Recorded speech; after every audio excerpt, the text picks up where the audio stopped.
కవిత తన దూకుడైతే పెంచింది. ఈరోజు హరీష్ రావుపై మళ్ళీ టార్గెట్ హరీష్ రావుగా ఆరోపణలు చేసింది. ఇదే అంశంపై మనతో మాట్లాడడానికి జాగృతి సీనియర్ నాయకులు రాయేష్ ఉన్నారు. అన్న ఏంటి మొత్తం మీరు అనుకున్నట్టు సస్పెన్షన్ అయితే హ్యాపీ అయినా ఎట్లా ఉంది పరిస్థితి? సస్పెన్షన్ అనేది ఎవరికి హ్యాపీగా ఉండదు, అది ఊహించింది కాదు.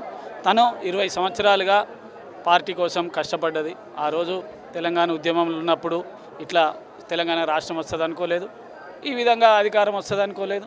కానీ తన తండ్రి ఒక 4 కోట్ల ప్రజల సంకల్పం కోసం ముందుకొచ్చిండు కాబట్టి తన తండ్రికి చేదోడు వాదోడుగా ఉండాలన్న ఉద్దేశంతో ఆ రోజు పార్టీలో చేరిన కవితక్క 20 సంవత్సరాల పాటు తను తనదైన శైలిలో తన ఆలోచనలు, తెలంగాణ సంస్కృతిని, సాంప్రదాయాన్ని అన్నింటినీ కాపాడు కోసం తనదైన శైలిలో తను 20 సంవత్సరాలు హరీష్ రావు, సంతోష్ రావు కూడా కష్టపడ్డారు కదా. సొంత పార్టీ నేతలపై చేసిన ఆరోపణలు ఎట్లే వస్తున్నారు?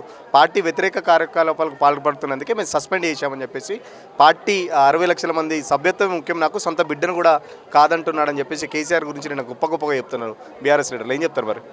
60 లక్షల సభ్యత్వం రావడానికి హరీష్ అన్న కారణం ఒక్కటే కూడా కాదు. ఇందులో ప్రతి కార్యకర్తకు సంబంధించిన కష్టం ఉంది, కవితక్కకు సంబంధించిన కష్టం కూడా ఉంది. 60 లక్షల మన కార్యకర్తలకు సంబంధించిన బలం రావాలంటే ఈరోజు తెలంగాణ రాష్ట్ర సమితిగా, ఈరోజు భారత రాష్ట్ర సమితిగా ఉన్న ప్రతి కార్యకర్తకు సంబంధించిన వాళ్ళ కృషి ఇది. ఒక్క హరీష్ అన్నది కాదు. కాకపోతే హరీష్ అన్న పార్టీలో చిత్తశుద్ధితోటి పనిచేసిండు అనేది మనం అందరం చూసినాం. ఆయన చిత్తశుద్ధిని మేమేమి ఎప్పుడు కానీ ఈరోజు తెలంగాణ రాష్ట్రాన్ని పానాలను అడ్డం పెట్టి తీసుకొచ్చిన కేసీఆర్ గారికి మన కాళేశ్వరం పేరు మీద ఒక తెలంగాణ రైతులకు 4 కోట్ల రైతులకు ఈరోజు మనము నీళ్లు తీసుకురావడానికి తను చేసిన ఒక బృహత్పరమైన కార్యాచరణకు హరీష్ అన్న చేసిన కొన్ని కారణాలతోటే ఈ అవినీతి మనకు అంటింది. కాబట్టి ఈ అవినీతిలో హరీష్ అన్న బాధ్యత లేదా అనేది కవితక్క అడగడం జరిగింది. అంతే తప్ప దానికి సంబంధించినంతవరకు కేసీఆర్ గారికి ఈ మచ్చ అంటింది కాబట్టి తను అవినీతిలో భాగస్వామ్యుడిగా అయిండు. అదేవిధంగా ఈ అవినీతికి సంబంధించిన ఈరోజు ఒక ఉదాహరణ చెప్తాను నేను. నిన్న హరీష్ అన్నను కవితక్క ఒక ఆరోపణ చేసిన వెంటనే అంతటా కవితక్కకు సంబంధించిన దిష్టి బొమ్మలు దగ్ధం చేసిర్రు, ఆమె శివయాత్రలు చేసిర్రు, ఆమెకు అనేకలు చేసిర్రు. సస్పెన్షన్ తర్వాత జరిగింది, మీరు గమనించాలి. సస్పెన్షన్ తర్వాత అంటే కార్యకర్తలు కూడా చాలా సంతోషంగా ఉన్నారు. పార్టీ నిర్ణయం, కేసీఆర్ తీసుకున్న నిర్ణయం అని చెప్పేసి బీఆర్ఎస్ కార్యకర్తలు చాలా సంతోషంగా ఉన్నారు. కేసీఆర్ ఇప్పటికైనా చాలా మంచి పని చేశారని అంటున్నారు. ఓకే, నేను దాన్నే చెప్పబోతున్నా. ఏదైతే ఈ ఉత్సాహము ఈ కార్యకర్తలలో ఉన్న ఉత్సాహము ఏదైతే కేసీఆర్ గారిని సిబిఐ విచారణ వేసినప్పుడు ఎందుకు ఈ కార్యకర్తలు ఎక్కడ పోయినరు, నిద్రపోయినరా, ఆ రోజు ఆ టైంలో ఏం చేస్తున్నారు అనేదే మా ప్రశ్న. ఏదైతే పార్టీలో అంతర్గత ప్రజాస్వామ్యాన్ని ప్రశ్నించినప్పుడు, పార్టీలో చేసిన కొద్దిమంది చేసిన కుట్రలను బయటపెట్టినప్పుడు, కవితక్కను టార్గెట్ చేసి ఏదైతే తను ఆలోచన చేసిండో వాటికి సంబంధించిన పర్యవసానమే కదా ఇదంతా. ఈ నాయకులు కానీ వీళ్ళంతా ప్రొవోకేట్ చేస్తే వచ్చిన వాళ్ళే కదా. ఈరోజు కవితకి ఇప్పటి వరకు చెప్పిన మెయిన్ స్ట్రీమ్ను వాడుకొని ఈరోజు మన పేపర్లను వాడుకొని తప్పుడు ప్రచారం చేసి, తప్పుడు ఆరోపణలు చేసి, తప్పుడు కార్యాచరణతోటే ఇదంతా జరిగింది. 14 ఏళ్ల పోరాటంలో ఎంతోమంది సీమాంధ్ర నేతలను కుట్రను ఛేదించిన కేసీఆర్ తన సొంత బిడ్డ మీద పార్టీ నేతలు కుట్ర పన్నుతుంటే ఎందుకు పసిగట్టలేకపోయిండు?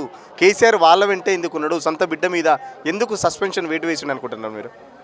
అదే విషయాన్ని ఇప్పటి వరకు కూడా ఏదైతే గత 4 నెలల క్రితము తెలంగాణ భవన్లో కవితక్క ఏదైతే ఈ కుట్రల విషయము బహిరంగంగా ప్రెస్ మీట్ చెప్పిన తర్వాత కూడా మరి మన కేసీఆర్ గారు, పెద్దలు కానీ, వర్కింగ్ ప్రెసిడెంట్ రామన్న కానీ ఈ విషయాల్ని సీరియస్గా తీసుకోకుండా ఏదైతే ఆ కుట్రలకు సంబంధించిన విషయంలో ఎలాంటి కార్యాచరణ లేకుండా ఉన్నందుకే ఈ పరిణామాలు జరిగినాయి. వాళ్ళ పేర్లు బయట పెట్టాల్సి వచ్చింది. చర్యలు తీసుకోలేదంటే కవిత తప్పు చేసినట్టే కదా. ఎందుకు వాళ్ళు కవిత వైపు నిలబడకుండా హరీష్ రావు వైపు, సంతోష్ వైపు నిలబడ్డారంటే కవిత తప్పు చేసినట్టు వాళ్ళు ఒప్పుకున్నట్టే కదా. కవితక్క చేసిన తప్పేంది? తప్పు చేసిన వాళ్ళ పేర్లు తప్పు చేస్తున్నారు అని చెప్పడమే కవితక్క చేసిన తప్పు. అట్లా తప్పు అంటే దాన్ని ఇక తప్పుగా ఒప్పుకోవాల్సిందే. ఎందుకంటే కవితక్క ఇప్పుడు తెలంగాణ జాగృతి పేరు మీద ప్రజాక్షేత్రంలో తిరిగిండ్రు, ప్రజలతో తిరిగిండ్రు. ప్రజలకు సంబంధించిన ఆలోచనలు తెలుసుకున్నారు, పార్టీ మీద ప్రజలకున్న అభిప్రాయాలు తెలుసుకున్నారు, అవే అభిప్రాయాలను లేఖలు పెట్టారు. అంటే సొంత చెల్లెను కూడా రాఖీ కట్టించుకోలేనంత స్థాయి ఎందుకు అంటే కేటీఆర్కి కవితకు ఎక్కడొచ్చింది మీకు తెలిసి? మీరు మొదటి నుంచి తెలంగాణ ఉద్యమంలో అటు బీఆర్ఎస్ వెంట ఉన్నారు, జాగృతి వెంట నడుస్తున్నారు. ఎందుకు సొంత చెల్లెతోని కూడా రాఖీ కట్టుకోలేనంత పరిస్థితి ఎందుకు వాళ్ళిద్దరి మధ్యలో అంత విభేదాలు ఎందుకు వచ్చినట్టు? ఇందులో ఎక్కడ కూడా విభేదాలు కానీ వాళ్ళ మధ్యలో వైషమ్యాలు కూడా ఏమీ లేవు. ఒక కుటుంబం వాళ్ళు తప్పకుండా వాళ్ళందరూ కలిసిపోయే సందర్భం మేము కూడా ఊహించినాం. ఏదైతే రాఖీ పండుగ రోజు ఈ దీనికి సంబంధించిన విషయంలో ఒక రామన్న ఈ విషయంలో కవితక్కతో మాట్లాడతాడు అనుకున్నాం, కానీ అనుకోకుండా వర్కింగ్ ప్రెసిడెంట్ గారికి ఏదో ముఖ్యమైన పని ఉండి మరి ముందు రోజు ఆ రోజు అవుట్ స్టేషన్ పోయింది కాబట్టి తను ఆ సందర్భంగా తర్వాత తను కూడా ఖాళీ ఉండేటోడు కాదు కాబట్టి ప్రజాక్షేత్రంలో పడి మరి కొంతవరకు అయితే అక్కను ఈ సబ్జెక్ట్లో విస్మరించిండ్రు అనేది అయితే నేను కూడా అనుకుంటున్నాను. ఫైనల్గా చెప్పండి, మళ్ళీ భవిష్యత్తులో కేసీఆర్, కేటీఆర్, కవిత కలిసి ఒక గ్రూప్ ఫోటో తీసుకునే పరిస్థితి ఉందా? మీరు ఎక్స్పెక్ట్ చేస్తున్నారు అది? నేను కుటుంబ సభ్యులుగా వాళ్ళు ఎప్పుడు కూడా కలిసే ఉంటారు. కుటుంబం కదా, రక్త సంబంధం కదా, వాళ్ళు ఎక్కడ పోతారు? పోవాల్సిన పని లేదు. తప్పకుండా మరి ఒకవేళ తనకు బీసీలకు సంబంధించిన విషయంలో కవితకు ఒక్కొక్క అభిప్రాయం ఉంది. ఈరోజు జనాభా ప్రాతిపదికన ఎక్కువ సంఖ్య కలిగిన బీసీలకు అన్యాయం జరిగింది అనే విషయాన్ని ఆమె తెలుసుకుంది. అదే విషయంలో తను కూడా వాళ్ళందరికీ న్యాయం చేయాలనే విషయంలో తనే అందరికంటే ముందు తను ముందుకు వచ్చి ఈ విషయాలు తీసుకుంది కాబట్టి తప్పకుండా ఇలాంటి ఆలోచనలు తప్పకుండా తన కార్యాచరణతో ఆమె ముందుకు పోతూ ఉంటుంది, కుటుంబంగా కలిసి ఉంటుంది, సమాజంలో ఆమె ఎంచుకున్న మార్గంలో ఆమె నడుస్తుంది. మీ కవితను తెలంగాణ షర్మిలతో పోలుస్తున్నారు, ఏం చెప్తారు? తెలంగాణ షర్మిల కూడా ఇట్లనే పార్టీ పెట్టింది, తెలంగాణలో పార్టీ చుట్టేసి ఇప్పుడు పక్క రాష్ట్రానికి వెళ్ళిపోయింది. సో కవిత కూడా అట్లనే అవుతుందని చెప్పేసి కూడా సోషల్ మీడియాలో చాలా వరకు ప్రచారాలు జరుగుతున్నాయి, ఏం చెప్తారు దానికి? అదే షర్మిల తెలంగాణకు సంబంధించిన విషయంలో షర్మిలకు కవితక్కకు నక్కకు నాగలోకానికి ఉన్న తేడా ఉంది. కవితక్క మరో దీది అవుతుంది, మమతా బెనర్జీ అవుతుంది తప్ప మాయావ్ అవుతుంది తప్ప షర్మిల ఎట్టి పరిస్థితిలో కాదు. కవితక్కకు చాలా అనుభవం ఉంది.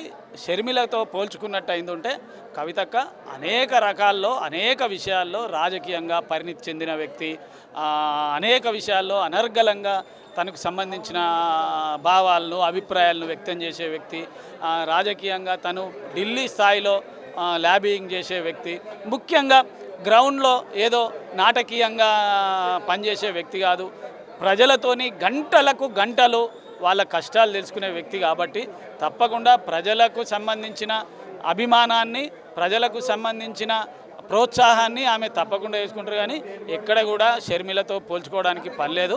కవితక్కను మమతా బెనర్జీతో పోల్చుకుందాం మనం. ఖచ్చితంగా వాళ్ళ మధ్యలో రక్త సంబంధం ఇప్పుడు కాకపోయినా మళ్ళీ ఫ్యూచర్లో అయితే ఖచ్చితంగా కలుస్తుంది. కవితక్కతో షర్మిలతో పోల్చడం చాలా పెద్ద తప్పు.